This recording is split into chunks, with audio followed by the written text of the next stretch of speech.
Seguim amb el repàs a tota l'actualitat del cap de setmana en matèria esportiva. Parlem ara d'handbol i, com hem dit a l'inici del programa, nou ajornament per a l'handbol Benicarló de segona nacional. És el quart que ha patit l'equip benicarlando en les últimes jornades. Aquest diumenge es va ajornar el partit davant el Sueca, ja que l'equip valencià va comunicar els positius dissabte a la nit.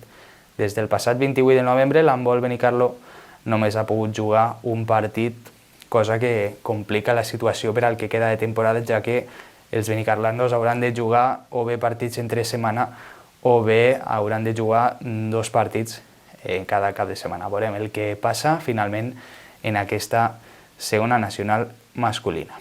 I seguint en handbol, en categoria sènior masculí autonòmic, el Vinaròs va caure per només un gol a la pista del líder, l'Almassora, 26-25, i es queda pràcticament sense opcions de poder jugar a fase d'ascens. Per la seva part, el Benicarló B va caure 23-29 contra el Vila-real. A la classificació quart el Vinaròs amb 12 punts, QE Benicarló amb 0.